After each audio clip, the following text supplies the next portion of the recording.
Man, I've forgotten how to do this. So many episodes start with one or both of us going, I've forgotten how to do this. I hope I used that exact same phrase last time. Ah, dear. It's amazing how quickly you forget with a little break. I have just noticed something really weird, by the way. Yeah. I'm just re-watching the 10 Robot Rumble because I know we're going to talk about it. You're doing more homework than me. Concussion has Thor written on the top of it. Does it? Yeah. How strange. I wonder if that was Jason writing it there. Oh, I feel like there was a lot of this. I think there was a concussion sticker on the front of Thor as well, to be fair. So clearly people were just messing with each other's robots as much as possible at this point. Oh, that's great. I feel like Robot Wars was slightly more whimsical this year, and I don't mind that at all. Yeah, I don't know. I don't feel as though I particularly noticed a difference, but... Oh, I assumed that you'd noticed too and did mind. No, I don't mind. I enjoyed Series 10. It was good. Yeah, it's... I suppose in a sense we've had a bit of time to reflect on it properly now, haven't we? Yeah. Unless you just... I'm guessing you just haven't reflected on it at all, have you? I say that as if you still think about this. Well, I'm gonna go out on a limb here. Go out on a limb and suggest that I've not reflected on it quite as much as you. That's my prediction for this. No, I still don't quite know how I feel about it as a series. I think if we hadn't had such a great final, I'd probably be complaining about it a bit. But the final did save it. Yeah, I think that's fair actually. I think I agree. If the final weren't phenomenal, I'd have more negative feelings about it than I do. I think because I'm just sort of thinking back every other conversation we had about it. I feel like I rarely had more positive things to say than negative things, and I know that part of that is because we're recording, but equally. And of course, the key thing is that the complaints we've had aren't really about the competition; they're about the TV show. Yeah. Stupid Fog of War. The changes they made competitively, with the exception of Fog of War, have all worked. They've all done what they needed to do. So in that respect, I can't really have any complaints. I don't necessarily like the whole best robots have fewer fights thing from a TV standpoint, but competitively it's the right thing to do. Yeah. And I'm all about getting the right winner, so I can't complain about that morally, or else I'd be a massive hypocrite. That's never stopped you in the past. And it won't stop me in the future. No, it's just I feel like this is a thought I've expressed before, but I feel the need to re-express it. I think they've made a better TV show for most of their audience. It just so happens that we don't like what they've done. The thing is, as ever in these situations, I don't really speak to people that aren't as into Robot Wars as me or you. And like on the spectrum, there's you at one end. That infers you just don't speak to people. Well, but you at the far end of ridiculously into it. Me slightly close to normal, and then there's the normal people that I don't speak to, and you've never met one. and so I don't know. I don't know if sort of like the average viewer watched, or if indeed the enthusiasts are the average viewer. Maybe I am the average viewer. I don't know. I suppose what I really mean is it's become more like other TV. It's followed the trend that TV in general has taken over the past few years, where anything involving members of the public becomes about their backgrounds and their stories and their personalities, which I kind of hoped wouldn't happen to Robot Wars. My ideal Robot Wars doesn't actually speak to the people at all and is purely focused on the machines. Have footage of them while driving and things, that's fine, I'll allow it. But it should all be about the fighting. I feel like your ideal... And the building, to be fair. The building is also very important. I feel like your ideal version of just about anything involves as little human contact as possible.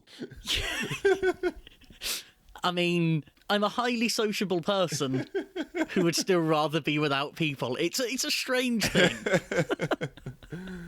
Oh, dear. But with the whole editing thing, I was going to say my mind has been changed on it. It's not that at all. But something that's really clarified how I feel about it is the extended cut of the Rumble, which, for starters, I'm very glad we got because I didn't think they'd bother. Very happy that they did. But for me, the fact that we've now got two different versions of the same battle, both of which look completely reasonable, but which are, 3-4 minutes different in length?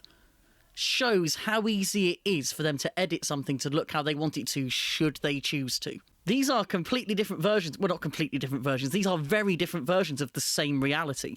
Yeah, I mean, the flexibility that you have in editing anything is phenomenal. What you can get away with and the changes you can make to everything about any piece of film, be it a fight from Robot Wars or full length feature movie, it's crazy. And I think it's easy to underestimate how much control they have over the message and over how they want you to feel about the things and how everything's portrayed. They've got a lot of footage, and from within all that footage, they can pick out wildly different stories, and it's quite incredible. And that isn't a criticism of this extended cut, by the way. They're both very well done. They did exactly what they needed to fit within their runtime for the first version on the episode, and they've done a great job with this one as well. It seems like they've showed basically everything that happened, which is kind of what I want. Yes. You didn't get you didn't quite get the just overhead uncut version from a GoPro. Not quite. But I was surprised. I mean, when we were having that conversation, I didn't think we'd get anything. I thought that'd be it. There would be no such thing as an extended cut of this fight. So I'm amazed they even did that. So if we could now just have extended cuts of every episode, that'd be brilliant. Just to qualify that a little bit, extended cuts of every fight. Actually, yeah, recut versions of every episode that are just the fights. And maybe like some real-time footage of repairs or something, something really dull to the average viewer. Let's alienate as many people as possible with this recut. Why not? Yes, because the ratings weren't worrying enough. I don't know how much stock to put in all of that. I feel like because this programme ticks a lot of boxes from the public service broadcast point of view, but then it's very interesting that from what we're hearing, they filmed extra judges sections and didn't put them in. And you feel like if they had to fight for the existence of Robot Wars, that would be something they were leaning on. Maybe the judges' sections were just worse than the ones they aired. Oh, I don't think there could be anything worse than the ones they aired. Although we do have more episodes coming up, so maybe they're in that. Yeah, well, yeah, that's true. I mean, they're, I suppose, reasonably timeless insofar as they can be. Yeah, they could be. What do you mean, time? You've lost me. Well, as in they're not, I was going to say, how could you get away with recording it for one series and then putting it in a different series? But like they're not like tied to an episode or a set of fights for the most part. You could put them anyway. You could probably use some of them in like 5 years if you wanted to. Oh yeah, I was thinking more in terms of this series kind of isn't over if you count the international specials as being part of this series, which I do because they were filmed at the same time. Yeah, fair enough. Are you excited for these? I'm surprised there's more Robot Wars this year. I wasn't expecting it. So, but then, shows how little I follow along with some of this sometimes. Yeah, I'm excited to see it. What have we seen? We've seen there's Deator is confirmed. And if you want to call it that, yeah, sure. Oh, is it not? What do you mean if I want to call it that? Oh, we're getting into slightly spoilery territory here, but I'm going to go with it. And anyone that's got a problem with that has had this little bit of rambling as a warning to mute for 20 seconds. It's a borrowed bot from the last set of specials. The only Deator thing is the people driving it and the fur. Oh, what? It's not the actual robot. Does it look like the actual robot to you? I haven't seen pictures. I just read a thing that just said Deator is back, and I was excited, and I've just been crushed. That's. Did you watch the last set of Christmas specials? No, I didn't. Watch them just to manage your expectations of these. These are episodes of Robot Wars for people that don't usually watch Robot Wars. Well, let's be fair, this one maybe less so. The last one, because it was a celebrity thing, it was very much presented as if no one watching even had a clue what a wheel was. It was that basic and, this is what Robot Wars is. Let's explain everything in excruciating detail from the very offset. And the robots weren't that good, and the driving was even worse, and it was, whilst slightly interesting, essentially a waste of everyone's time. I think because I probably would have seen that it was a celebrity thing and immediately gone, no, not happening. We'll see. I mean, the other thing that's been teased on the Twitter is Sergeant Bash, and I was really excited about this, but what you said about Deator has made me immediately reel these expectations right back in. I'm realising now that I should have almost run these spoilers past you, whether you wanted to receive them as well, but that's the no, I don't mind. That's the danger of this, I suppose. That's the price of doing a podcast about these things. Do you want to know the story? Yes, I do. Well, I might as well now. You know, the through the looking glass or whatever. Once again, massive spoiler warnings on this. I think the show notes are going to have a little timestamp of how to avoid this stuff. But it is a robot called The Bash, built by a Dutch contender. That was a really weird way of saying it. By a Dutch roboteer, which is basically a remake of Sergeant Bash without the flamethrower. Oh, without the best bit. What is... Without the only bit, basically. Really cool idea. Really glad that they're doing it. But at the same time, I think it's a bit harsh of the BBC. Well, I say the BBC, the Robot Wars Twitter, to be hyping it as much as they are when it is just going to be a massive letdown to people. I feel cheated and lied to and betrayed by whoever was responsible for this Twitter account. And you're feeling that now. You're not having to wait to feel that. Well, imagine if you'd got to the episode and found out. I would have been so upset. I would probably have turned it off in rage. And then realised that we're probably going to do an episode on it and turned it back on. No, I think I would have left it at that. I think it would have been a very short episode. I'm saying it right now. If we cover these, which we probably will, no one should come into that expecting to hear nice things. No. Now, it has some potential to be really good. There are some good international competitors in it, but there are also others, 3 that I can think of off the top of my head, where the teams have come over, not brought their own robot, and basically repainted an existing one. Maybe they had a little time to actual upgrades. I'm not 100%. I could be underselling it, but that's a large percentage of what's happening here. That is disappointing. That is disappointing. So I've gone from like excited and looking forward to it to just ugh. I mean, it's more Robot Wars. It is more Robot Wars. I mean, that's technically true. There are a couple of good international... Well, I say a couple of... There's one, at least, fairly promising foreign robot that I want to see, which is a Russian flipper that's quite a lot like Beast was. So it's that kind of not armoured design that I really like. So that I'm quite looking forward to seeing. That's a fairly established competitor in Russia as well. The Russian scene isn't that strong, but there are some teams out there that are kind of doing it the right way, doing it smartly, and they look like they could be a reasonable entrant. Of course, we're going to get to see the British robots working again, which with the robot like Sabretooth we didn't get to see enough of, so that's nice. We have the likes of Terror Turtle involved, which was, of course, a very strong competitor last time we saw it. Yeah, so strong for it's surpassed my ability to remember it. It redefined what it meant to be a robot to you, so you had to just purge it from your memory. It couldn't. It would have been, like if you store enough information in your head, it would become a black hole. It was just close to that kind of level, right? It was just, can't cope with it. It's too dangerous to have all of that in there. So I've expelled it for the safety of the entire world. It was a very selfless act, I think, forgetting about this robot. Oh, that takes me back to being in maybe year 10 or year 11 at school when they were starting the Large Hadron Collider for the first time. And we were all just sat there wondering if the world was about to come to an end. Who knew that you were the bigger danger? Who knew? Certainly not I. No, I mean, it could be good. I'm going to set low expectations in the hope that they are surpassed. The Phantom Menace could have been good. Oh, no. We're not getting into any Star Wars territory right now. That's not a thing that's happening. I can't be doing with this. But I have so much to say about it. I haven't seen it yet, so... Okay, I'll say no more. We don't want to become one of those podcasts. Although I fear that point may have been passed. What is it that you wanted to talk about today, Ryan? Have you watched the video I sent you, first of all? I watched some of it. This is something that I stumbled upon, I think back in the dark days, actually, just pre-reboot, which is a YouTube series of Lego Robot Wars. And it might be the single greatest thing I've ever seen online. I mean, I was amazed at the quality of the robots that I saw in it. I was not expecting like actual functioning remote control robots built out of Lego. I don't know why I wasn't expecting that. In hindsight, it was obvious that was what it was going to be, but that's not what I was expecting at all.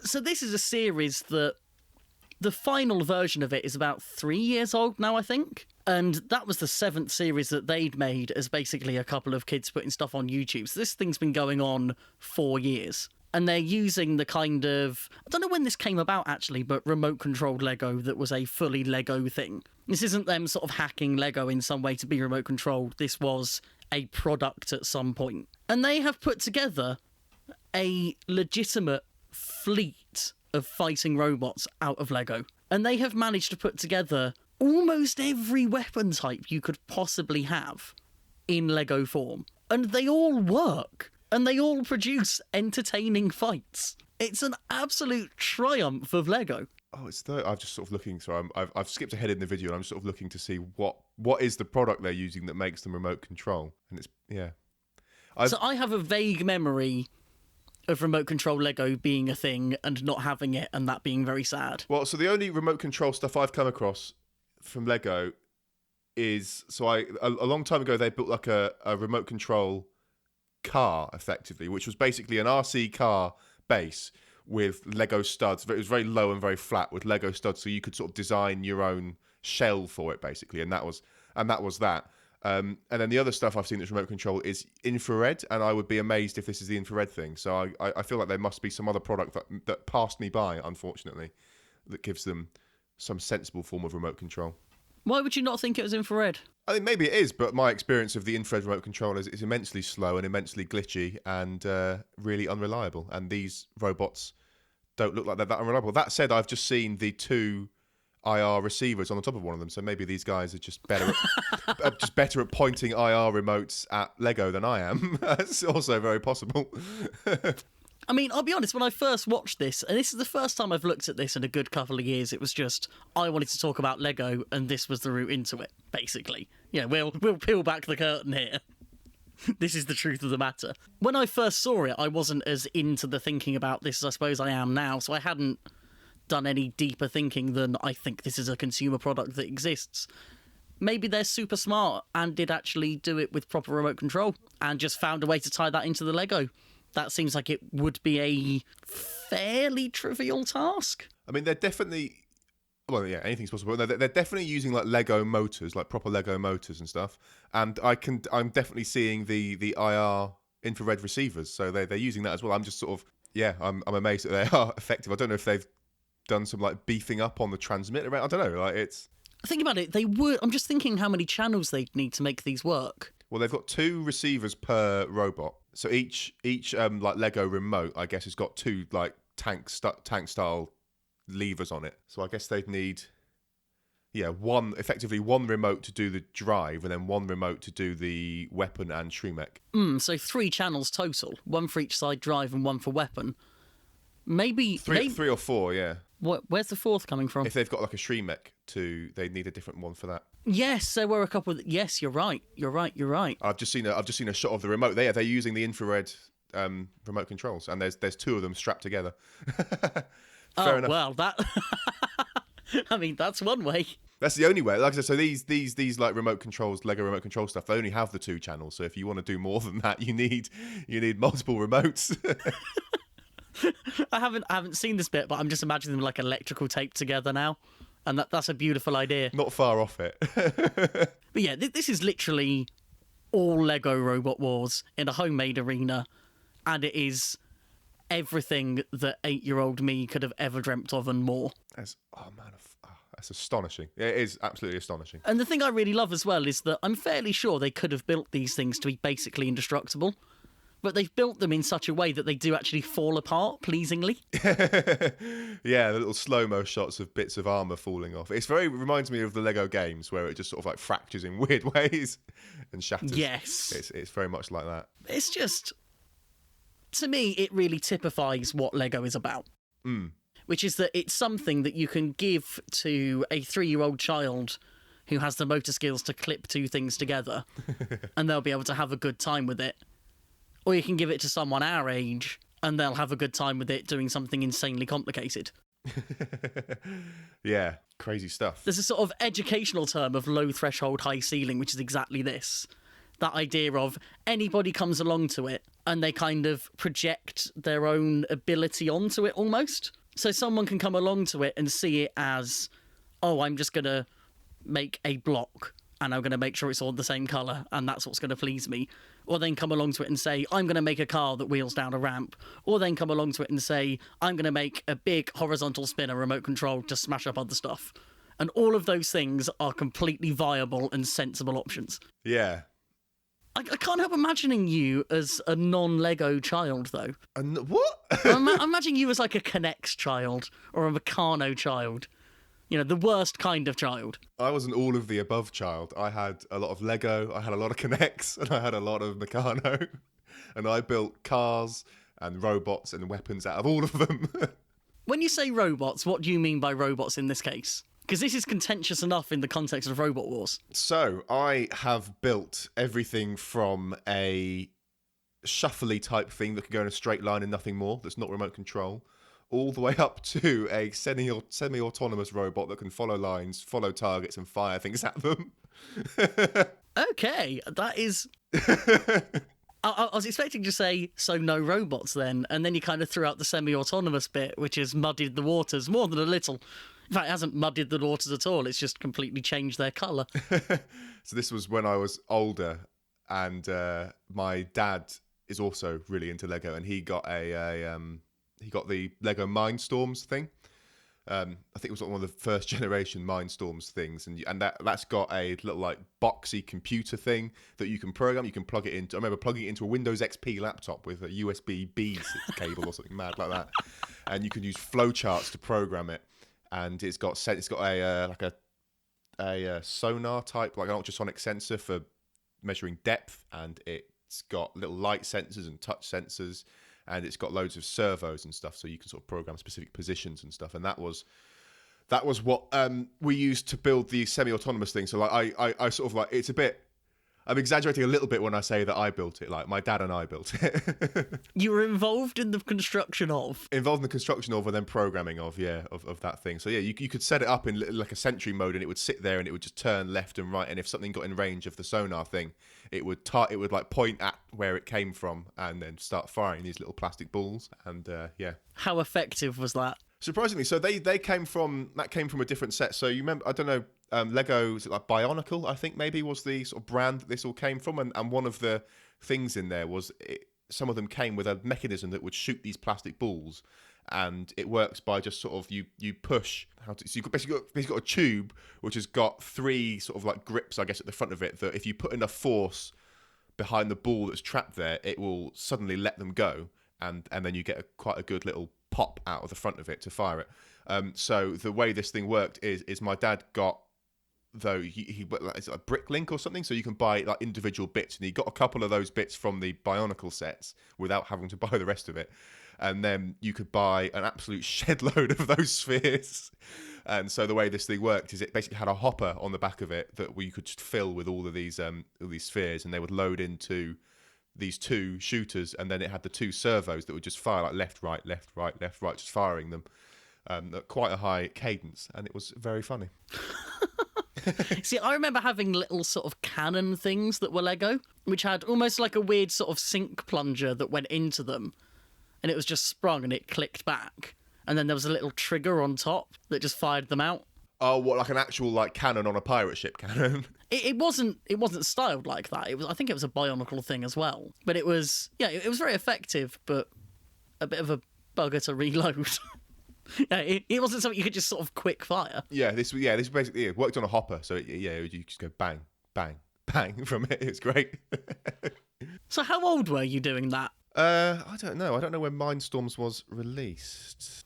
I'm not asking for like an age in years, months, and days. Just a rough ballpark. I would guess like early teens, maybe like 13, something like that. I'm not. So could that have been one of your first exposures to programming? I don't think so. I remember. Well, it depends how you want to define programming. So I've like messed around in like web stuff like HTML for a long time, and I mean it was definitely. I mean this was definitely like some of the first programming I did, but I don't know that it's the first. I think I had some experience with, like I said, HTML type things, or even like VB script was something that you could do on Windows, and you still can. For doing like dialogues and stuff, you could do crazy things with VB script in Excel these days. So it was. I don't think the first, but certainly very early, and it was all the flowcharty type stuff. It was quite nice. I think it's if you're familiar with it, is it called Scratch? It's like a programming environment thing. Scratch. Scratch is amazing. Yeah, it's very, very similar. I think it might even have been that interface pretty much for doing it. So you drag all those flowcharty blocks out, and some blocks only fit in other things like puzzle pieces, and you could do that, and you got a flowchart of what you wanted it to do and stuff. You could even they did have the ability to like write C code for it, and then you could like write software in a more software development-y way and send that to it, but I never did. For anyone that's unfamiliar with Scratch, how do we describe it? It's kind of jigsaw programming, isn't it? Yeah, it's really cool actually. I quite like it. But yeah, it's you're right. So it's jigsawy pieces. So you have it's like a jigsaw flowchart. So each sort of component of programming has its own shape to it, and they only fit together in certain ways. So you'll have, if you're familiar with flowcharts and stuff, you've got like the diamonds that do the conditional things. So you'll have something that looks maybe this is just the Mindstorm things that had that shape. I don't know, but there are if statements and looping instructions and stuff like that, but they all fit together in a certain way. It's nice. I like the interface, and it is programming. It is programming. You see, I was worried that I might have accidentally started a conversation about what does and doesn't count as programming here. I have a fairly broad definition for programming. I think more people do programming than would say they do, in my view. I mean, it's not. I mean, I wouldn't say you could. Well, I'm sure if someone was committed enough, they could do a really big, serious, very impressive thing just using Scratch. I think Scratch is great just as an educational tool. I think if you're trying to teach kids how to program using text, I'm trying not to use the word like phrase programming properly or anything like that. But if you're trying to, go on, you want to. Well, no, I don't want to. That's because I really want to stress. I do think Scratch is programming, and I think they're the same thing. So if you want to sort of get kids to do it with text and use languages like Python or Java or whatever or Swift, then you'd probably want to push them onto writing software with text fairly quickly. I wouldn't say you want to hang around too long in the world of Scratch, or like, is it Logo? Is that like the programmable turtle thing and stuff like that? Like those. Yeah, I never got on with Logo as a teacher. I didn't really see much value in it. Scratch is so far beyond what Logo ever did for us. I think Scratch is better, yeah. But I mean, they're both programming. It's just so much more visual, and that's what you want. Because for me, the value of Scratch is as a way of promoting sort of thinking in algorithms. And I hope that my sort of layperson's primary school teacher level definition of what an algorithm is kind of matches with yours here. But in terms of just getting people thinking in terms of the steps they need to make the machine do. Yeah, this is software development. Like it's when you really drill down into it, I don't say it's simple, but it's not hugely complicated. It is very much a case of, I want to get this thing done, and I need to express that in terms of things like, if this then that, or while this is true, do that, and stuff like that. These sort of quite simple logical statements that can be quite hard to sort of get. It is a mode switch, I guess, in the way of thinking, to sort of really break it down into steps that are small and simple enough for a computer to actually do. And Scratch is really good at doing that. Like, it's got all the constructs for those flow control things and stuff, and you can, and I think you can even do, because you can even like build multiple like flowcharty bits. It's not like it all has to be in one diagram. You can have multiple ones of them, which is again true in real programming. You break it up into multiple functions, multiple classes, multiple packages. You can go mad with sort of how far you split it all up and stuff. And so all these sort of concepts exist in Scratch. And that is what programming is. Like when it comes down to it, whether or not you write, if else or something else, like, or else if or elif or whatever crazy constructs your language has for doing multiple if statements, it doesn't, like, the actual words you're using to do it don't matter so much as the concepts.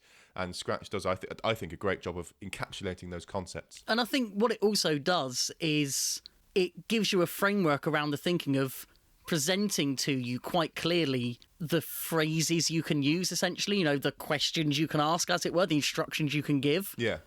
Because I think it's terrifying to be sat there having not done something before and just be told, work this out. Whereas being given a set of tools and then going, okay, find a way to use these, is much easier. I'm trying to be more eloquent about programming than you. It's not going to happen, is it? I think you're at the disadvantage where I know more about programming than you. I don't think that's ever been proven. I would like to think that I know more about programming than you. Maybe I don't. I'd like to think that you do as well. I'd be a bit worried if that weren't true. So I suppose what I'm hoping now, in terms of the flow of the podcast, is that the main stuff you've got out of Lego in particular is more on that side of things. Because for me, it was very much, I learned a load of mechanical stuff from Lego, mainly due to just not owning the fancy stuff. So for me, all of my understanding of things like, off the top of my head, things like gearing, for example, that all comes from messing about with Lego. But I'm guessing if you were a Connects person and a Meccano person as well, you probably got that out of it as well. Yeah, I built a lot of mechanisms out of these things. So I remember building, like, I think it was my first understanding of how like rack and pinion steering worked came from working with Lego. And I also remember building a differential out of Lego before they had like because you can, when you buy kits now, they've got an actual piece that's a differential, and it's very simple. It's like an outer shell and 3 cogs that are at 90 degrees to each other, and that works as a diff, and that's wonderful. But before they had that part, the only way to do a differential was some crazy contraption out of with lots and lots and lots of cogs. And I remember finding instructions to build one of those things and building it a few times to get an understanding of how it's possible to have a system where you can have one input that splits in 2 directions equally, and you can stop one side and the other one keeps going. That was mind-blowing to me that was even possible. And so it was, through Lego that I got an understanding of that, not necessarily an entirely accurate one, but I understand how it works. So yeah, I think I'm like you. I got mainly that out of Lego and Connects and Meccano. The programming stuff, the Mindstorms was fun in terms of, because you could program a thing that could then move around and you could do line following and all that kind of stuff in it. But all my love of programming, it always came from more abstract things in the computer. I suppose it does make sense that your main programming sort of foundation was on a computer. That kind of makes sense, I suppose. Well, so if I were, I can see a scenario where a kid does get into NX Mindstorms even, and they do all that, and then they go on to do like actual robotics programming or stuff like that. Because my interest is less about embedded programming and stuff like that. I find that hard and confusing in a way that I don't find enjoyable. So it was like, it was fun in Mindstorms because flowcharts and easy and stuff. But I think as soon as you get into sort of doing more serious things in embedded programming, it's a nightmare that I can't get my head around. So not for me, but I can imagine that there are definitely people in the world who would have got really into it and building crazy robots like say cars or little drone things or walkers and all kinds of mad things out of the Lego Mindstorm stuff, and then have gone on to or will go on to do the same thing at a much bigger scale with embedded systems programming or robotics programming and stuff like that. I think the great thing about that existing in Lego as well is that it gives people a physical product very quickly in terms of, you get the turret or whatever and you see how it is working. And if it isn't working, you get to see how it's not. But also it's building on the stuff before it in terms of you've also got to make a thing that can move the way you want it to. So you're there saying about, you can make a walk or whatever. Well, actually, before you can make one that you program, first you've got to make one, which in a sense is the hard part. Yeah, I don't know. I didn't build one, so I don't know. I don't know how hard it is, but yeah, I suspect that is the hard bit. I mean, I say that. I mean, they probably give instructions for building like a basic walker, something that's, I guess, less walking, but more like a bipedal shuffler with very big feet. Just transferring weight from one side to another and then moving the unloaded side forward. Pretty much, yeah. Whereas, which I make sound probably more simple than it is. Well, I mean, that's you can build something that most people would call walking, doing that. Like I said, it's sort of shuffling itself forwards. But you could also probably do things with like feedback loops to do a bit more of active control of and slightly more dynamic walking. I'm sure you could do out of Lego if you were committed. Still wouldn't be a walker by Robot Wars rules, though.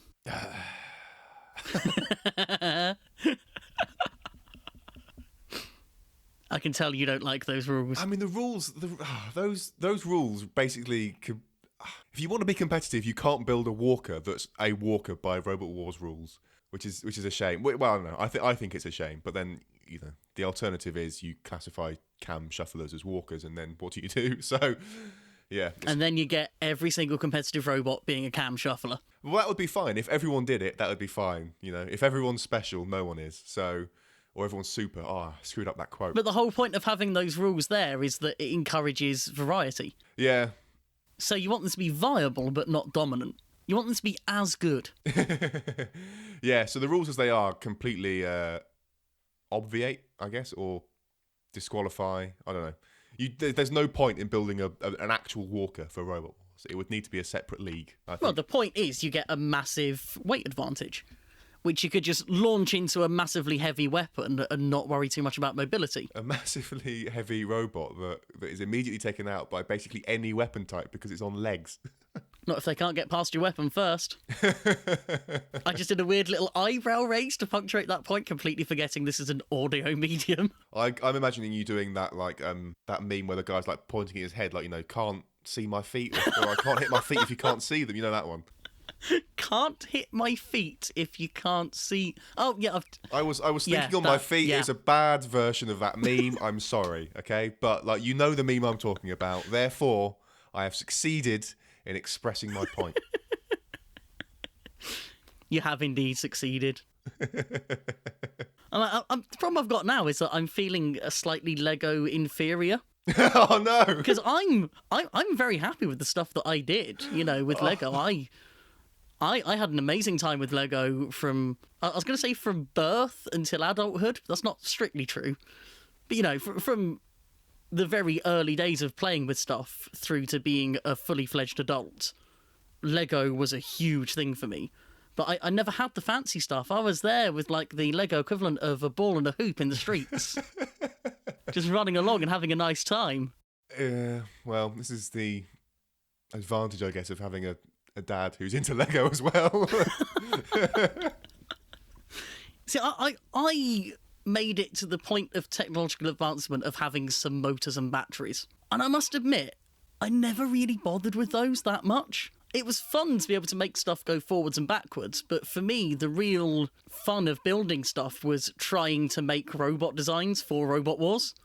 That was like the whole of my Lego usage. Of course, there were early days, a bit of build a house, build a garden, but as soon as Robot Wars came along, that was out of the window. Because why make boring static stuff when you can make stuff that you can smash apart using the other ones? So I feel like probably what you're describing is much closer to what I was expecting that video that you sent me to be, which is you built two small robots that you're moving around with your hand and just kind of ramming into each other. Smashing them into each other. Blah, blah, blah, that kind of stuff. That's exactly what I did. But I got really into trying to create sort of, I was going to say self-powering things, but sort of trying to use energy storage in different ways to create weapons that actually worked. So like elastic bands and stuff, yeah? Yeah, I basically went through an absolute metric ton of elastic bands and literally snapped many pieces of Lego, loading up as many elastic bands onto things as I could to get as much power as possible. I used wound string, so I built a catapult, Yes. possibly even a trebuchet, and that was done like the way that trebuchets are. Well, no, not trebuchets, but you know what I mean, like the way catapults are done. I was going to say, if you're using wound string, that's not a trebuchet. I'm sorry for getting that wrong. The but like a catapult thing, then it's got mandolin, or is that a thing that you wring out clothes with? And mandolin is an instrument, like a stringed instrument. Yes, matter. it is. There's a catapult that I built, and it's got like the wound string, which was amazingly effective. I was going to say, even more effective with wound elastic bands, but there you are. Shocker. Well, I say, you can probably load more force into string. I think you're more likely to snap things with string. Oh, yeah. I mean, in Lego terms, it's not going to handle the string, you know? Not quite as well. I think I might have even done that for a school project. That seems like the kind of thing that I'd have done. I mean, that sounds like a great school project. Yeah, I was pleased with it. No, so the first thing I managed to sort of perfect was elasticated pincers, which I was immensely proud of because they could almost grip something, and that was really what I was after all along, because for some reason, I will never understand this, as a child, my favourite house robot was Dead Metal, which seems like a weird choice. I know, it does look pretty cool, I have to say. It's a cool-looking robot. Yeah, but we're talking like Series 1 or Series 2 Dead Metal here, Sam. I wonder if like child Ryan was like romanticizing a little bit how effective and how powerful those claws were. Like I can imagine 100%. if those claws actually did what I suspect every small child thinks they should be able to do, which is just bite through anything, then that would be really cool. Are you familiar with the original version of Dead Metal? I mean, I'm suspect not as familiar as you. So now we have the kind of saw that actuates forwards a bit like a sort of table saw does. Yeah. Original Dead Metal had a saw on a stick that swung over the top. I've just seen a picture of it. It's the most ludicrous and terrible thing that I could possibly imagine nowadays. But at the time, that was truly cutting edge. I see what you did there. Wow, that is ugly. ugly. I didn't even see what I was doing there, but yeah, I'll take credit for that. That is ugly. I think the more modern one with the actuating saw, definitely an improvement. It's just, looking back, it seems like a weird choice of something to try and recreate in Lego, given that a saw isn't really something you could make work in Lego form. You could, attach a gear and it would look right, but it wasn't going to do anything. Yeah. Although one of my favourite things to do with these was to destroy bits of polystyrene with them, which I must say wasn't a popular choice within the household. I bet. Bits of polystyrene everywhere. I bet that was fun for whoever had to clear that up. I think it reached a point where if ever anything came in with polystyrene packaging, it didn't even get within my vision. Everyone knew immediately that was just death if you did that. Packages arrived. Send Ryan out of the house. Don't let him in until we've dealt with Just this. down on the street for 20 minutes while they get rid of it. But no, pincers are a really cool thing to do because it was basically, there were these crooked bits of the Technic, sort of like an L shape, but straightened out a bit. Yeah, I know exactly the part you mean. So if you pivoted them together on the end and just had some little sort of pegs coming out of them with elastic bands on, they were really effective until you snapped them. But no, I think that the best thing to do out of Lego was a big hammer. Because you can basically do that like a catapult. Yeah, that's probably the best Lego weapon. I'm trying to think of... That's probably the best thing to do out of Lego. I think if you're using other toys, you can do more interesting things. Go on. So I never built this into a robot, but I did build... So in Meccano, you could get surprisingly powerful and fast motors, and then you could... Oh, well, if we're using motors here, this is immediately cheating by my terms, but carry on. But what you could do with it then is just attach a very long strip of metal to the motor, and then you end up with a spinner. So basically you're saying make a bar spinner. That is what you could do out of things that are not Lego. I remember having one of those and terrorising my sister with it. Because I was a safe and responsible child. You see, one of the nice things about Lego is that whatever you build out of Lego is, at best, going to damage other Lego. My sister threw a piece of Lego, or possibly a piece of Duplo at me so hard, I had the imprint of the round bits, 3 little round bits on my forehead for ages afterwards. She drew blood with that. And I can only assume that you deserved it. I have no comment on the matter. No, I mean, Meccano seems like a dangerous toy to me. Just bits of thin and therefore sharp metal. It's stretching the definition of toy, for sure. It's a tool. No, I mean, for me, Meccano is... I don't know what it is, I just don't like Meccano. I think it's too proper for me. It feels like it's all there in terms of, here is a thing that you could very obviously build complex stuff out of. Whereas with Lego, I think it's really easy to surprise someone with the complexity of thing that you produce. Like this Lego Robot Wars series. The stuff they're doing with it is above and beyond what you would expect when you first think Lego Robot. And I mean, there's other stuff now, sort of more modern stuff, where people are making really good functional recreations of actual heavyweights out of Lego at a reasonable scale. And if you did that in Meccano, well, it's kind of, well, yeah, of course you can bolt bits of metal together to look like the thing that's bits of metal bolted together. Yeah, Meccano is sort of a different level of thing, really, because it is nuts, bolts, and strips of metal. I do think it's less of a toy, and I can totally see that it's less appealing. I think it's probably less fun to a broad range of people, as evidenced by the fact that Lego is still massively popular, and Meccano is probably quite hard to find these days. I was going to say, is Meccano still a thing? I'm sure it is. I just haven't... I just look it up. I'm just sitting here letting you look it up. It is still a thing, and it's worse. It's worse than it used to be, I think. How have they made it worse? It's what's so this has got the same problem that that Lego has. The difference between old Lego and modern Lego, where you've got the old stuff, which is just very blocky things, and they can do anything, whereas like more modern Lego tends to have far more specialized pieces that are, a piece molded specifically for this kit and nothing else. And I think Meccano has done very similar things. So you can buy a mechanoid, which is like a bipedal robot thing, but it looks like there's lots of plastic bits in it now. In fact, I think the entire thing is made of plastic. It's no longer metal.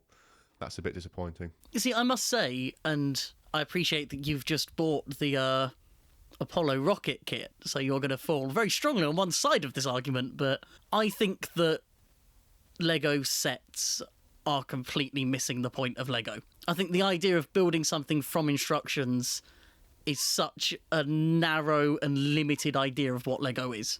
But it is how they best make money from selling little bits of plastic. I think it sort of depends on the kind of person you are. So a lot of people have this view that new modern Lego is worse than old Lego because it's less creative. It's sort of they're much more designed to be a set that you assemble and then that's it. And I completely see that and understand that. But for me personally, I think if I were given a box of Lego and told build what you want from it now that I'm 25 or whatever, versus when I was 10-year-old me would find stuff to do with that, whereas adult me wouldn't. So I still enjoy Lego because I enjoy the sets and I enjoy the process of making it, and I enjoy when you're building it, you get all the stuff, you pour a bunch of it out. I personally sort it all into little piles, do some knolling. I had a feeling you would. Yeah, or knolling, however you pronounce that word.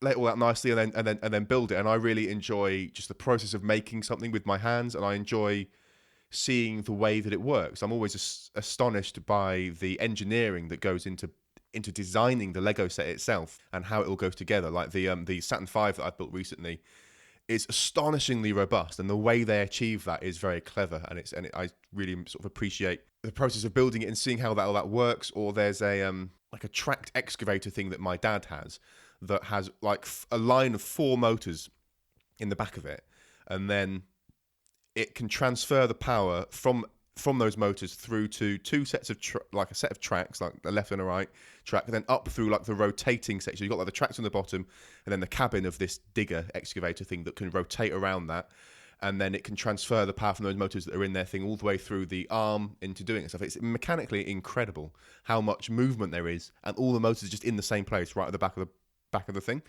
And so like watching, I didn't get to build that one unfortunately, but seeing the process of building that, it's amazing what they can do and what they can, just the engineering that goes into it. So I really enjoy it for that.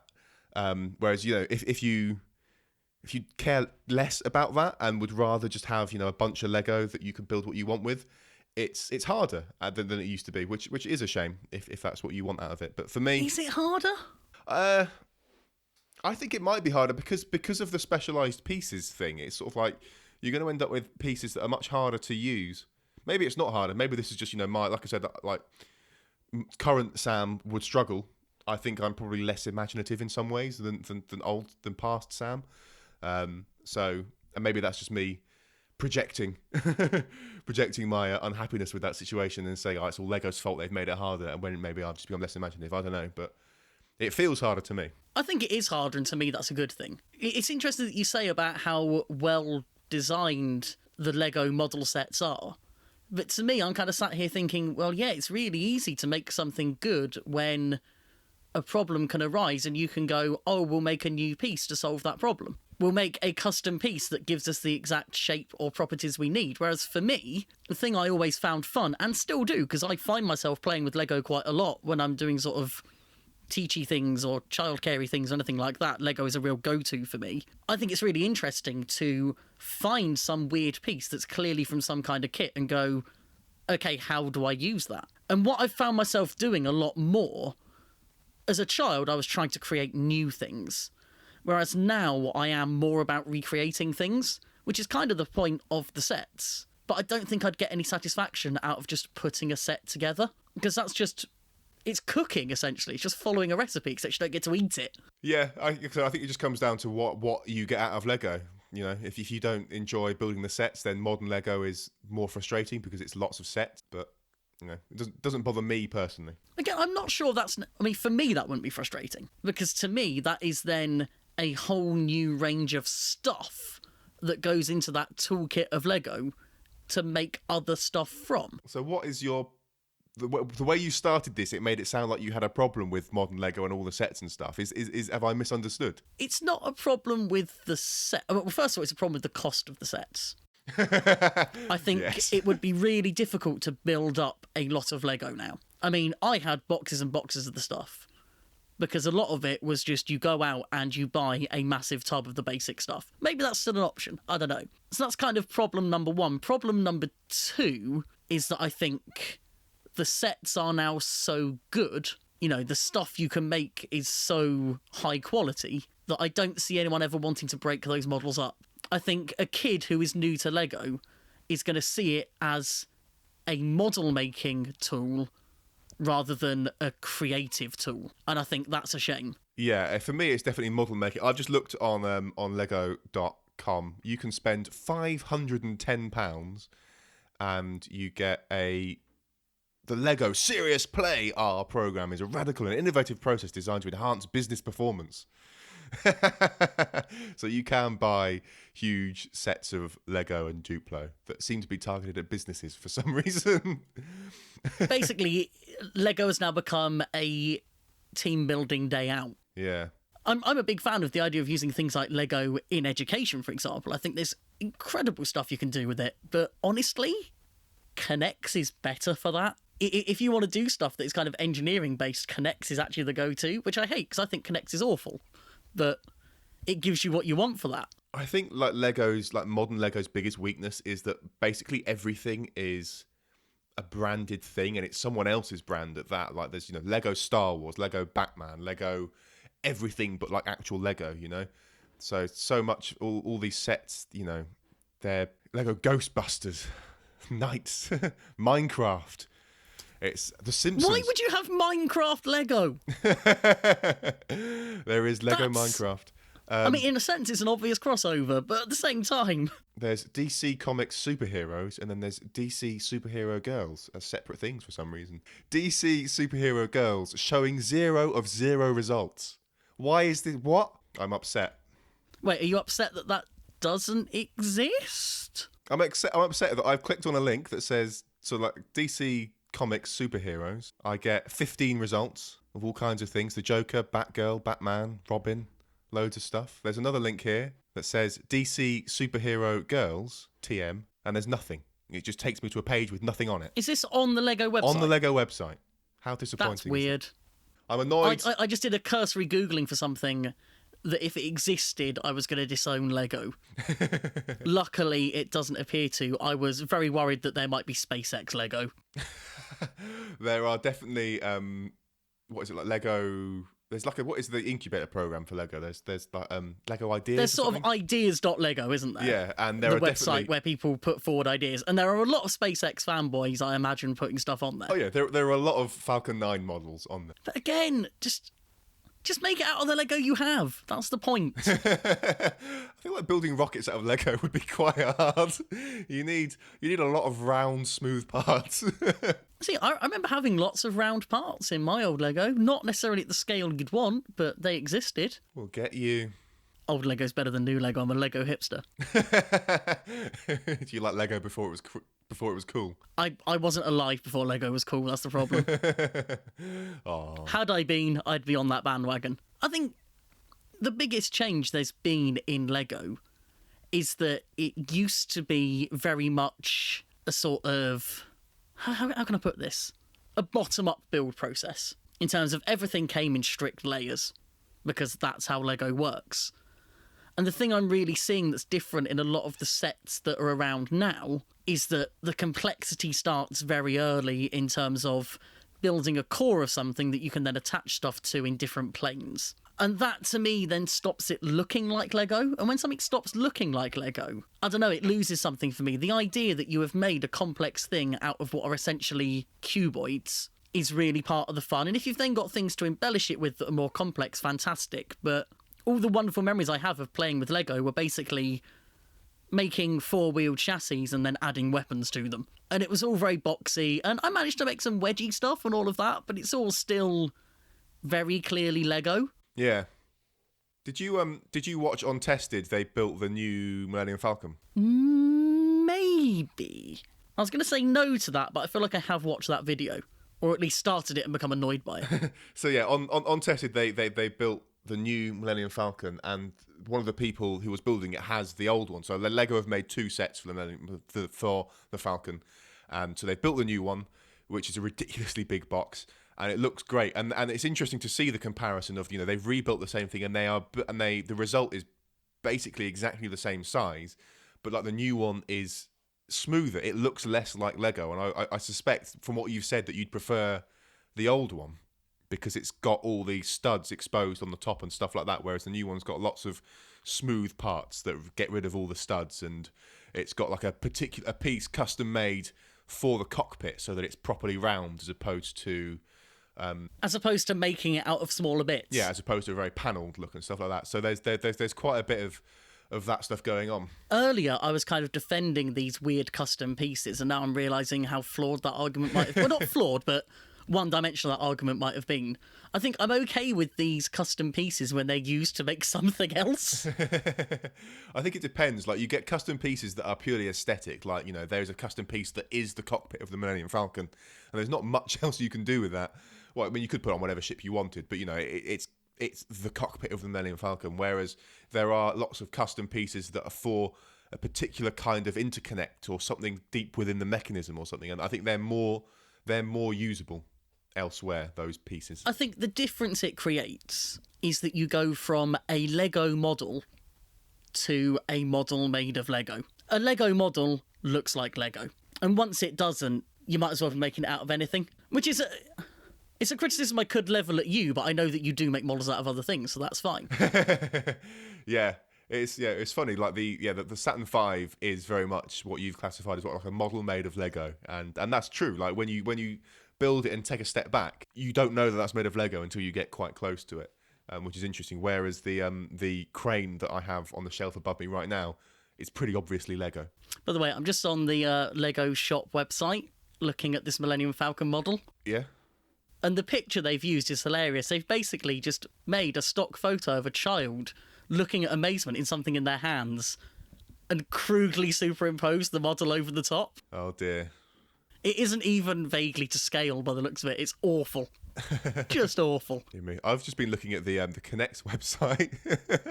Now, Connects is a topic I've got to get onto, but you start this. You start this. Connect looks awesome, man. Like, so I had a bit of Connect when I was younger. It was probably the thing that I used least. I think my most memorable thing that I remember building out of this was a functional crossbow, because you could get the stiff parts and they had a certain amount of give in how much you could bend them. So they made quite good for like string for bows and archery and stuff like that. So I built like a surprisingly good crossbow out of this, but you can buy kits for building roller coasters and stuff, which looks really cool. And I bet there's a lot of educational content in that as well. Like, I can imagine it's quite hard to build a roller coaster that actually works. Like, my experience of building roller coasters in games like Roller Coaster Tycoon tells me, because there's never You're basically something, a roller coaster engineer now. There's nothing you can't learn from playing computer games. You've got like all the momentum and all that kind of stuff to worry about, and that's really cool what you can do with it. And it doesn't look like it's been too corrupted either by like modern type. There's like there's Mario stuff branded, but there's a lot of like actual Connects brands in here as well. They don't look like they've been corrupted too much by custom pieces and stuff like. I mean, I'm looking at all the pictures, and it all just looks exactly the same as the Connects that I remember. Yeah, that's exactly what I'm seeing as well. Which is really cool. I've always had a very strong dislike of Connects, and it's completely irrational because it is an absolutely fantastic bit of kit, and it kind of offers everything I want in terms of simplicity. I think it's more difficult to use well. I think it's something where Lego, you could give a pot of Lego to a 4-year-old child and they will come away having made something that they think is a thing. Whereas with Connects, I think you have to have, I was going to say a high level of intelligence. That sounds way more arrogant than I want it to for some reason. But, you have to be doing more thinking to make anything out of Connects. It's a more challenging thing to use. And I think also purely physically, it's really fiddly. Yeah, I wouldn't call the difference there about an intelligence. I think it's a bit more of like an engineer's toy. I think you've got to have that mindset, that way of thinking to get the most out of Connects. It's much more about building mechanisms, whereas Lego can do mechanisms, but it can also do models and stuff that's purely aesthetic. So I think that's why you could give that to far more people and they'd get something out of it. You'd get some kids that build a mechanism and some that would build a house, and that's fine. Whereas Connects, I think you'd probably have a hard time building a good-looking house out of Connects. Connects is a very geometric thing. Yeah, it's very mechanical. It's very sort of like building, like there's an exercise bike here. Like it's very much building mechanisms and stuff. You tend not to get pretty things out of Connects. Connects Robot Wars would be rubbish. I think Connects as like a base for it and then something else to make it look a bit nicer would be quite interesting. It's like tissue paper armour. No, I mean, in terms of education, Connects is a really important thing because if you want to do anything that is sort of structurally based, like, bridge building and things like that, it's perfect for it. So, it is a classic lesson within like year 4, 5 or 6 science teaching to get kids building bridges because they're really having to think about the way everything fits together, the shapes that give strength, things like the weight distribution of things as well. They're all having to work that out.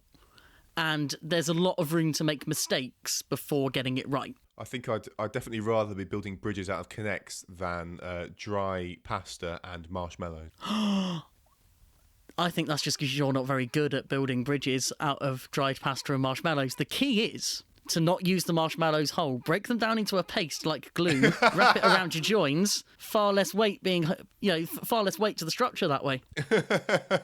Thought this through. Someone has done that a lot of times. I've done a couple too many team building things for summer schools, let's put it that way. Those team building things, like it was that. That is a classic training week activity. Or towers out of like rolls of newspaper.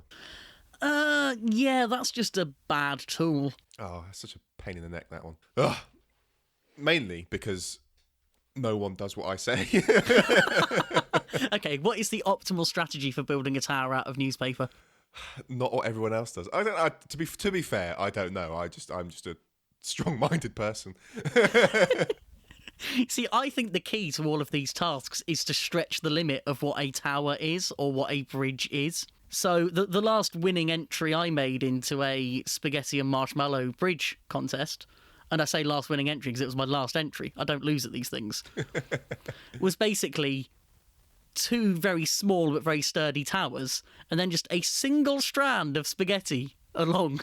It's like, well, we're technically bridging a gap. Just because you couldn't pass anything over it doesn't mean anything. You didn't specify. It's not really in the spirit of things, is it? It's a rubbish zip line, basically. But hey, if it wins you the points, Although, you know what I hate? And this is something that I've seen a lot of teachers do. They will set up a competition like that and set up a point system. Oh, no. Which gives out points for the obvious things like completing the task properly, but will also give out points for teamwork or aesthetic design. Now, I fully appreciate the need for the former. I appreciate that if you've got a bunch of kids that are basically fighting but happen to be good at it, you don't necessarily want to be rewarding that. But aesthetics should not come into this. If it's ugly and it works, it's the best thing. I don't think it's the best thing. It's the winner. Well, you've got 2 things that work, one of which is ugly and one of which is not ugly. There will always be one that works more. Okay, then. There's no room for grey areas in this. It's either the best or it isn't. Only a Sith deals in absolutes. Oh, I knew you were going to go with that. You've become so predictable. Yeah, if you're setting a task to bridge the largest gap wins. It isn't the largest gap that isn't ugly. Well, if you're judging it, you can use your criteria, and then if I ever find myself in the sad situation where I'm judging one of these things, then I will judge it by my own criteria. your own flawed criteria. Surely as someone that cares about engineering, you want to keep it about engineering. Aesthetics are not an engineering consideration. Right, it should be really, really well established at this point that the way things look matters an awful lot. It does, but not in engineering terms. I disagree. Now, I mean, I could be way off piste here, and I can't believe that we find ourselves once again defining engineering. I'm not going to go there. I'm just going to say that building something that is functional and beautiful is much harder than building something that is functional and ugly. And, Absolutely. That is then a question of design as much as it is engineering. And, well, whatever. Engineering is about whether the thing works or not. Okay. Doing it elegantly is good, but secondary. If you say so. A beautiful bridge that falls down when you try and cross it isn't a good bridge. No, I'm just saying, like, all other things equal. I'm just saying that if you've got two functional bridges, the prettier one is better. So you're saying if you've got two identical bridges, but one is a nicer colour, it's objectively the better bridge? Yeah. You see, unfortunately, what I've done is I've given you an argument that I can't technically dispute because it's such a stupid example. The thing is, like, I've literally created the only example in which what you're saying is true, and I've done it for you. But so even when something as minor as the colour of it, like if you've got a bridge in the real world, you know, how it looks matters. If you've got a bright pink bridge, while I'll love that, I suspect most of society might not. You might have complaints from the people that live near it that it's an eyesore. Whereas if you've got a bridge that looks exactly the same, but is like a nice, non-offensive white colour or something, or grey, then people will complain less about that. It will look a bit more, I don't know, something. People won't complain about it as much, and that's worth having, you know? But that's not the engineer's problem. The only time that is the engineer's problem is if the pink paint is better at preventing corrosion than the white paint. Well, hang on, what if we're building this in a snowy place and we need the bridge to be visible to prevent collisions? Then make it international orange.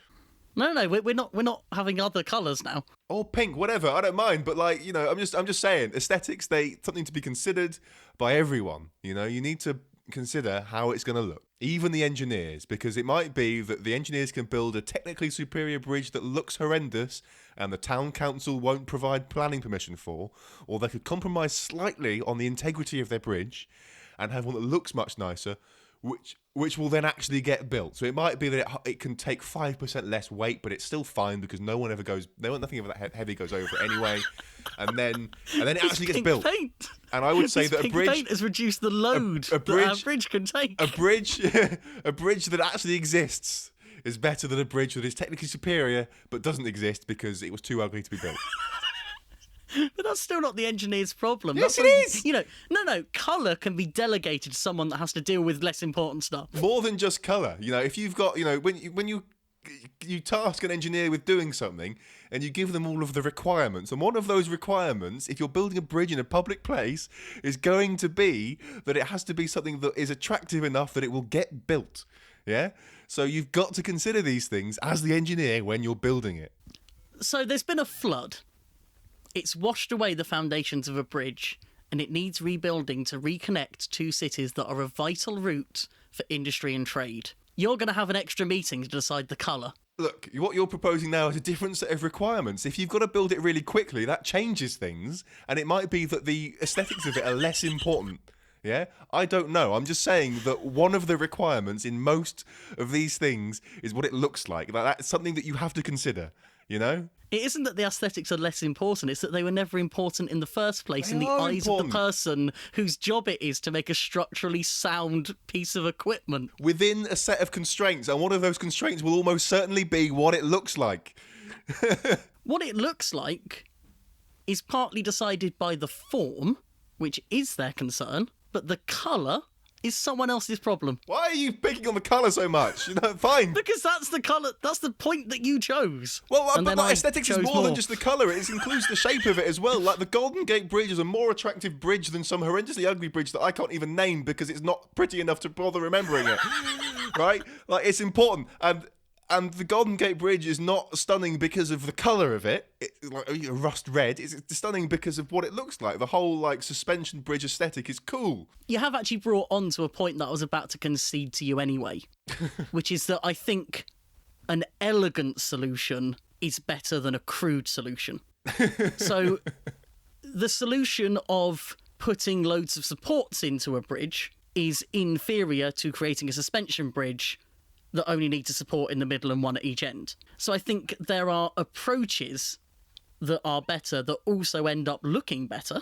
Or, you know, in software design, I was going to say, software engineering, I'm sure there are many advantages to creating efficient code that achieves the same result but does it more simply or in less space, because I don't know the proper words for this. So elegance in those sort of regards, absolutely important, but they're still achieving the same end result. For your software example, code that is performance optimized is invariably uglier and harder to read than code that is not. Oh, okay. As soon as you have to performance optimize a piece of code, you can kiss goodbye to anything about elegance in that code. It will be ugly no matter what you do. So the uglier version is better, is it, Sam? It's better in certain metrics, right? So like, so if what you need is raw speed, then yes, the uglier code will be better. But if what you want is maintainability, then the faster one is going to be worse because you can't read the code to understand what it does to maintain it. So you want if you want nice, clear, concise code that reads well, it's obvious what's going on. You don't have to spend half an hour just examining what's been written to try and figure out what the hell it does. That is better code most of the time because it's more maintainable. But when you get in a tight loop somewhere and it needs to be faster, then you might end up doing all kinds of hideous things to make it faster. And then someone will come and look at it in 6 months' time and they'll go, what even is this? You know how, like, I imagine if I showed you the code that I write that I think is nice and elegant and obvious, to someone that doesn't know anything about programming would look at it and go, what the hell? That is how anyone who, no matter how good you are at programming, when you see performance optimized code, you will go, what the hell? I think we've reached the inevitable point where I've got to stop my intentional and inflammatory doubling down on this point. I've reached the limit of holding an opinion that I no longer believe in. Oh, thank God.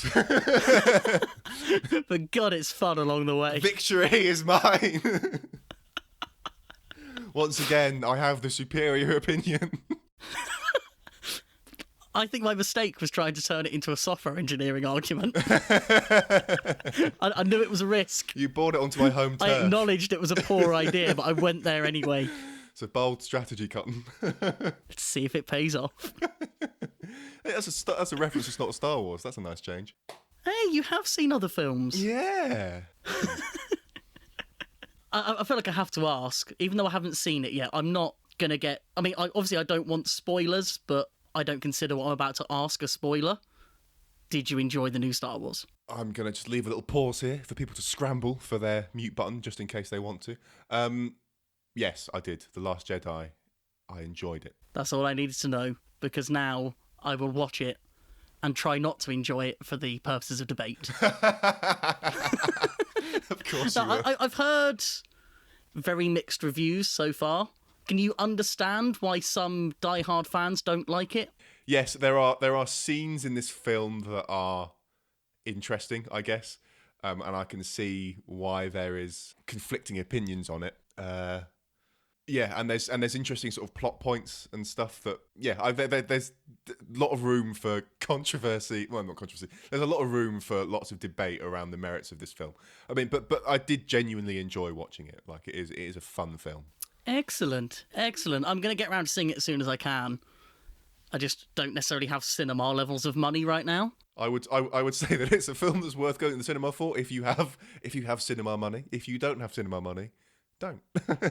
You know, it was weird for me going to see The Force Awakens because there was a genuine moment when it all started where it was worth the effort and the money of going to see it at a cinema. You know, just that opening crawl starting up for the first time in a very long time. I mean, bear in mind, the only other time I've seen a Star Wars film at the cinema was the re-release of the original episode.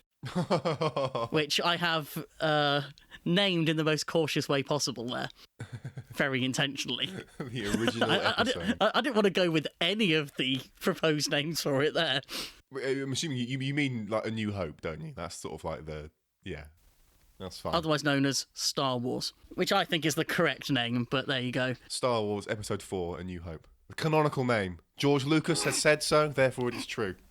George Lucas does lots of things. I watched a really interesting video by the Rocket Jump people, which is the channel that used to be called Freddie W. And they did like a film essay of a video essay or whatever of Star Wars of A New Hope and how that was, I think they call it like saved in the edit. And it's really interesting actually, like having sort of watched Star Wars and then watched the prequels, thinking how on earth can the same person have made one trilogy of fantastic films and then a trilogy of just awful films, and then how can that same person then be continuing to ruin the good films? And having seen the difference between like the cut that George Lucas made of Star Wars versus what was actually released, it all clicks into place. Like Star Wars was made by the editors and the people around George Lucas. Like Star Wars is good despite George Lucas, not because of him. The prequels basically happened when George Lucas was a proven enough filmmaker that people stopped arguing with him. Yeah. Oh, it's mad. And let him do what he wanted. Yeah. This also reminds me, this is something I've been thinking of recently. I think the first time we ever met, we ended up having an argument about Star Wars. And my overriding memory of that is being really annoyed that one of my housemates just arbitrarily agreed with you despite having never seen any Star Wars films. And I was like properly hurt by that. I think I left the room to just go and be annoyed about that. I have an authoritative voice, I guess. I don't know. Now, basically, I was arguing that the prequels should just be ignored, and you were arguing that there was a sort of viewing order in which all 6 of them were tolerable, I believe. I think it was something along those lines. There's a viewing order where 5 of them are tolerable. That may have been a detail, actually. Yeah, that sounds familiar. If you insist on watching the prequels, I would go with the machete order, which for those who have not heard of it is you watch episode 4, and then you watch episode 5, and then you have a flashback to episodes 2 and 3, and then you round it off with episode 6, and then you buy and then do a ceremonial burning of episode 1 because it's awful in every way. You see, I still stand by the idea of just don't watch the prequels. Nothing good comes of it. Just enjoy the originals for what they are. Go with the modern ones so far as well. I think they've been good. There's nothing gained from the prequels. Well, I mean, there's a wealth of absolutely hilarious memes to be gained, but yeah, other than that... Well, true. I have to say, prequel memes are like the best thing to have come out of those films. Like that, prequel memes and some of the music in the prequels. Are like the music is always excellent. Yeah, they're the best 2 things to have come out of those films. That said, people that watch the original trilogy and don't like it should absolutely watch the prequels, because they might enjoy them. Yeah, I have mixed feelings about that. On the one hand, I've got like the part of me that goes, let people enjoy whatever it is they want to enjoy. And I'm glad that they enjoy something in Star Wars. But then there's the other part of me that's going, they're awful films. How can anyone possibly enjoy them? What is wrong with them? The conflict is real. It's one of those things where when you care about something, you care about its legacy. So for me, Series 7 of Robot Wars is a stain on the concept of Robot Wars. And I would be much happier if that hadn't existed. As much as it contains some really good action and some really good fights, the fact it was on Channel 5, the fact there was prize money, and the fact there was an absolute butt-ton of producer interference completely sullies it for me. And also the existence of Cassius Chrome I'm not particularly happy about. I would also say the same about all the series of Extreme. I think Robot Wars would have been better off without them. What's the correct viewing order for Robot Wars then? Is it like series 8, 9, and then like 4, 5, 6, and then 10? That is a legitimately good question. Oh, there's meat on this bone. Oh no, what have I done? Right. Series 1, everybody should definitely watch, but I would not for a second say they should watch it first. I think if you watched in the order they were created, you wouldn't get past Series 1. Series 1 was barely worthwhile in its time, let alone with 20 years of hindsight. I think Robot Wars really becomes Robot Wars around Series 3. I think that is the point at which it really finds its feet, and there's a properly competitive field. And I think it starts to lose something around Series 6. I'm ignoring Extreme here. Extreme didn't happen. But then the reboot muddies things more. I think Here's the problem. I want to say start somewhere in the reboot, but the formats are confusing. I'm not sure I'd want someone to start with a round robin to deal with, or with the whole redemption thing to deal with. I'd quite like someone to start on one of the series that was very much, here are 8 robots, we're going to pair them off in 4 pairs, and we're going to bring it down to 1. So in terms of robot quality and the quality of the field and lack of shenanigans, you're probably looking at Series 5. Okay. What's your starting point? Someone comes up to you and says, I've never seen Robot Wars before, what should I do? You're going to say, go watch Series 5, which aired however many years ago. I'm tempted to. Okay. But it is obviously smart to start people on the reboot. So I don't know. It's tricky because there isn't a narrative to follow here. That's the thing. That's why it's easy with something like Star Wars. I would start someone specifically on the Series 5 Grand Final because you've got a set of extremely good fights there, specifically Hypnodisc versus Bigger Brother. I think it shows off the range of robots you had at the time in that you've got 2 flippers, but one's a front hinge, one's a rear hinge, and you've got Hypnodisc as a big spinner, and you've got Razor as just a brutal scalpel of a machine. Razor as the world's greatest robot. Razor was revolutionary in its time. You know, I found myself looking back on robots like Tornado because I've always been a bit bewildered by people not finding Tornado interesting to watch. But now I look back, I can kind of see it. I think I've romanticised the power of Tornado in my head because I'm basically confusing it with Storm 2. I always had Tornado down as this really fast and brutal thing. Actually, it was quite plodding. It was just well-driven. It wasn't that quick. Interesting. No, in my mind, it was a fast robot that could push anything around. So that's the thing. It was powerful, but it wasn't. I think it had good acceleration rate, but it wasn't exactly quick. In terms of top speed, it wasn't that impressive. But something like Storm 2, when that comes along and it's literally putting robots out by slamming them into a wall hard enough and them going over it, that's the robot I remember Tornado being. Yeah. Tornado is still an excellent robot to watch when they're not cheating. I went there. I always enjoyed the simplicity of Tornado. I was just like, in my mind, Tornado's got like the 4 spikes on the front of it, or front and back, I don't know, whatever. It's got like 4 spikes on an end, and that was it, which I quite, at least my memory of it anyway, which I quite enjoyed. The truly old school Tornado before they started putting the plough on or the disc on. Yeah. Before it had any active weapons, like that. That for me is the version of Tornado that I love because it's just this box on wheels that is surprisingly effective. I think they were one of the first teams that really came in and looked like they knew what they were doing as well. You know, they came in with something that looked well built, which is kind of what Razor did as well, actually. And then Razor came along and put everyone to shame. Do you not remember Razor's debut? Maybe I do, maybe I don't. Maybe I choose to have a version of it in my head that fits the narrative that I want. Maybe you're treating Series 2 as a prequel to the Razor that you know, back when it couldn't self-right and broke down. No, that's never happened. It's always been able to self. It's always had the wings on it. It's always been the most reliable robot. The original Razor wasn't even that shiny. That's the best thing. No, it's always been this shiny, chrome, beautiful robot, perfect in every way. I feel like your memory of Robot Wars kind of starts when it was purely a combat tournament. Because the first version of Razor had to go through the gauntlet and that before it got to fight anything.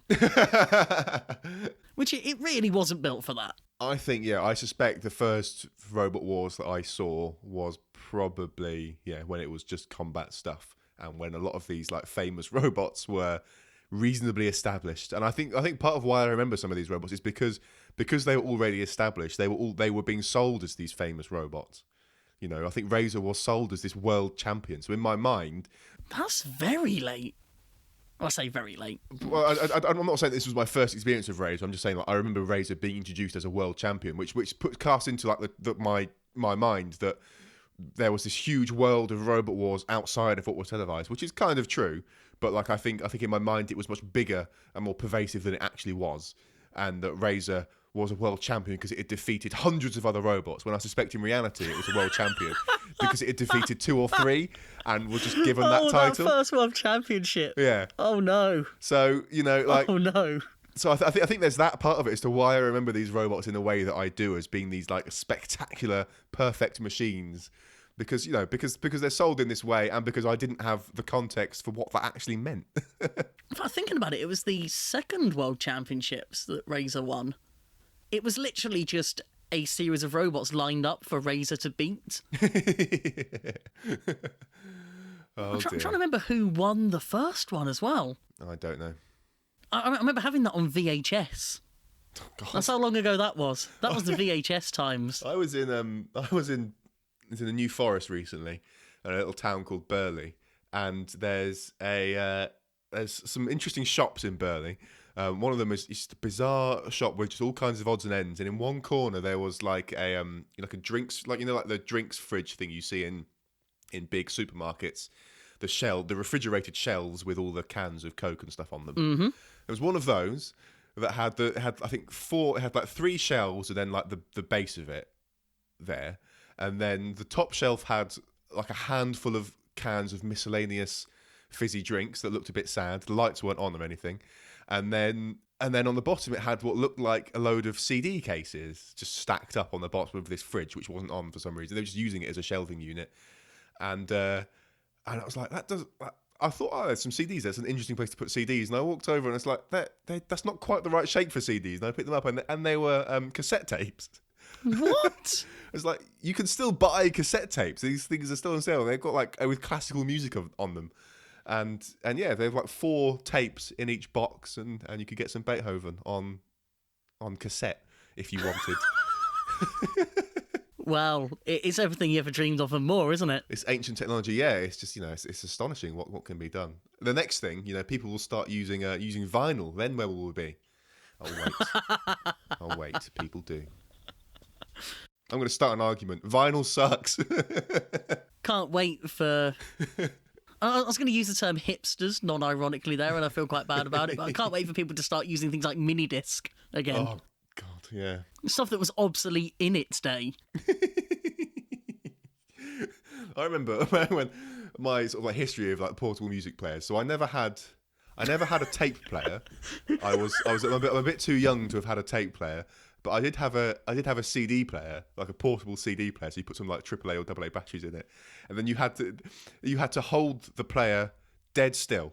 If you moved it, the laser would lose focus and it would stop. And then I remember the following, maybe like 1 or 2 years later, not that long later, my younger brother got his first CD player, and by this point the technology had moved on. So not only did he have one that was resistant to a surprising amount of movement before it lost its place and because it buffered up quite a lot ahead, but it could also read MP3s directly off the CD. So I had to like burn CDs with like the PCM audio or whatever, and then you could only fit, I forget how much it was now, but like 1 album's worth of stuff on it. Whereas that seems like a reasonable amount to put on a CD. Yeah, but because you could put just like you could put data on the CDs that wasn't like an audio stream, that was just an MP3 file.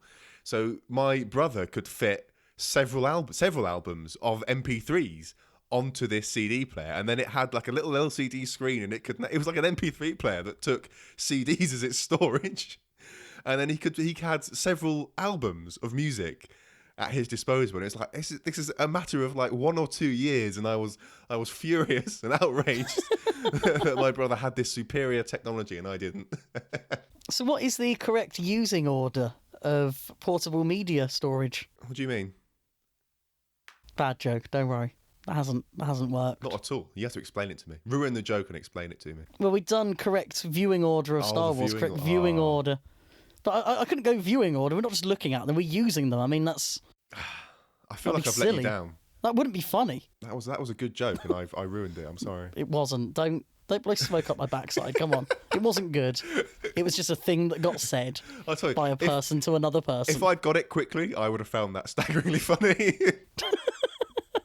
You see, that's the thing. It was designed only to amuse you. I don't care if anyone else finds it funny. This has basically turned into like a nostalgia special, hasn't it? Shocker. A show with the premise of childhood toys has turned into nostalgia about the 90s. Who would have seen that coming? To me, I was expecting to kind of talk about the different ways in which playing with Lego contributed to my understanding of and interest in engineering. I mean, we can go back to that if you want. Well, no, it seems a bit conceited now, but it turns out you just had better Lego than me, so now I'm just sad. I'm sorry.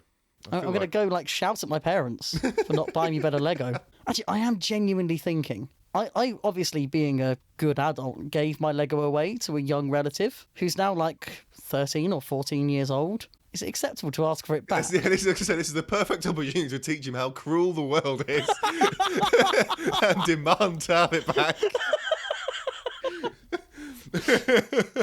Sorry, lad, but you've had your turn. The world is a cruel, harsh place, and you must give me my Lego back. I'm going to write a lengthy letter. Just go off on wild tangents about my philosophy on life, and then, so, with this in mind, give me my Lego. You should definitely handwrite it and post it to him. That will really help him relate to you, you know? Good luck reading my handwriting. I was too busy playing with Legos to be practicing writing stuff. What is this piece of paper with scrawlings on it? Did you, when you were at school, in primary school, did you send snail mail letters to your friends or not? Well, no, because they all lived within a 5-minute radius of me. Yeah, so I had a friend at school, and Hey, don't oversell it. I think that's pretty accurate. Anyway, I had an imaginary friend. But we would he didn't live that far. We were in the same town, but we would occasionally send each other not only letters. We'd send coded letters. So you'd have an encrypted letter. So you'd get what looked like gibberish, and then it was a pretty simple move every letter 3 places on in the alphabet, and then you'll get what was actually written. Because we were well cool. You were basically spies at that point. Yeah, I mean, what do you think of more nostalgia? I had a spy. I had spy sunglasses, which was a pair of sunglasses that had I use big square quotes here, stealthy camera on the side. Now I was small, so camera technology was not at where it is today. So this was a film camera. This was a camera that had film. And it was this big thing, maybe 2 or 3 centimeters across, that was hanging off the side of these sunglasses. And then it had basically a pneumatic system down to a thing you could squeeze that would increase the pressure and push a button that would take a picture, and then you had to go and adjust your sunglasses while winding the film along. How did you not end up working for MI6? So Skip ridiculous. Codes, covert surveillance, you've got it all. Do you think what ridiculous? I had long range listener thingy, so it was it was spy on people what they were saying. Was it 2 tin cans on a string? It wasn't quite that. No, it was a tiny bit more advanced. So it was this handheld thing that basically had a small radar dish, like a paraboloid dish on the front of it, and then a sensitive microphone at the focal point, and then you'd point it at something, and in theory it would amplify whatever was over there. I think what it did was basically just picked up whatever it did and amplified it digitally. But I had one, and it was I spied on people. It was great. Healthy hobby for a growing young lad. So ridiculous. I can't believe you didn't write coded messages to your friends. I was too busy building robots out of Lego, mate. Stuff takes time. You got to commit. Yeah, that's true. So, did you ever consider trying to enter Robot Wars, or were you not into it enough as a kid? We did consider it. It was considered, and for a long time there was an electric wheelchair behind the shed, which apparently, it was my dad's intent, was to take that apart, strip it for parts, and then build a robot for Robot Wars. And it never happened because having ambitious projects that you never quite start, it runs in the family. But yeah, it was at the very least toyed with, and yeah, my dad sourced an electric wheelchair for components, but that was as far as we ever got, really. That's That's quite a long way through the planning process, I'd say. You know, having components, that's quite something. It's entirely possible that that was got for other reasons and I'm misremembering or making things up, but like that is my memory, was that was sourced for the purpose of building a robot for Robot Wars. So, when would that have been? Because that has to have been near the end of the original run of Robot Wars. We're talking sort of post the year 2000 here, right? I would guess, I mean, given that basically most of my memory of Robot Wars is the later series, like the fact that I don't really know about that Gauntlet stuff suggests that we probably didn't watch it when that was happening. I'm just kind of trying to imagine how that would have ended. Because me and some friends had the same thought when I was in year 8 or 9 of secondary school, which would have been around 2002, 2003. And thinking of the kind of robots that were on the scene at the time, it wouldn't have ended happily. No, I don't think it would have been a competitive robot. I think it was probably on the tail end of robots that were entering made out of parts from a scrap heap, I think. Although they were taking so many robots on at the time that maybe you might have had a chance in a fight. Yeah, I really have no idea. I don't even know what the intent in terms of like weapon design was. I'm just sort of like, I'm just aware that the parts, the foundation stuff seemed to exist. It was just never, and then it got thrown away at some point, which is a shame. A sad end to what could have been a championship-winning robot. Could have been. This would have been a very different podcast. Yeah, it'd been much easier to sell it as a former UK champion. And a man. Yeah. Raving fanatic and a former UK champion, as opposed to a fanatic and someone who is not quite as fanatic. I think you undersell your knowledge of Robot Wars. Is that so? I think what you lack in history, you make up for in analysis of what's going on now. It's very kind. Well, if I just sat here and told you were crap at it, I don't want to discourage you. Sammy's the worst part of the podcast. I shouldn't have said that. People are going to agree with that statement and that'll make me sad. Here's some follow-up. What's the worst part? It's the worst part of Spinnerproof. It's in order. It's that host called Sam, the style of editing, and the website. They're the three worst bits. And that episode they did that was nothing to do with Robot Wars. This was your idea. Yeah, it was. Semi-related, I'm just curious. Did you watch Scrap Heap Challenge? Oh, did I? Back in those days where TV was a thing you scheduled to watch. Back when TV was Scrap good. Heap Challenge was on the list. That was, I remember, what was it, was it Saturday or Sunday? It was definitely like an evening, wasn't it? And it moved around a lot throughout its run. It was largely a Sunday evening, I think. Yeah, I remember settling down on a Sunday evening. This probably won't come as a surprise to you if you know me. My family, a family of habits, and every Sunday we would have like crumpets and stuff like that for tea. Oh, wow, I didn't know you were a British stereotype as well. And we'd settle down around the television and we'd watch, I think, like Antiques Roadshow and Scrap Heap Challenge. You know what, Scrap Heap Challenge was weird for me because I think Robot Wars was something that I watched and went, I think I could do that if I tried. Whereas Scrap Heap Challenge was something that I watched and went, I'll never be able to do that. It is impossible for me to learn these skills. Scrap Heap Challenge is the thing that I emulated in Lego. I didn't build robots and do like Robot Wars things. I would do Scrap Heap Challenge with my sister and possibly my brother. Most likely my brother's a bit younger than us. So we would have like a pile of Lego each, and then we'd have a challenge to build some machine that could do like an obstacle course or whatever, and then we'd build the robots and then or whatever the machine, and then it would be a case of who was willing to push the rules further before their siblings stormed out, and that would be the winner. So you won a lot, did you? Probably. You see, to me, that just sounds like how Lego works. You have a pile of stuff and you select from it to make the thing you want to make. Yeah, but it was in the format of Scrap Heap Challenge. Complete with time limit. It was great. Did you have an elaborate system for starting the time? We didn't, unfortunately. It was just go and then stop at some indeterminate point later. Did you have Robert Llewellyn stand in? Did any of you wear a fake moustache so as to be Dick Strawbridge? Do any of these names mean anything to you, or am I once again a more fanatical fan? I mean, the first name rings a bell. I'm not sure the second one does. The presenter, yeah. Yeah. Who was the second name? Dick Strawbridge. What's it?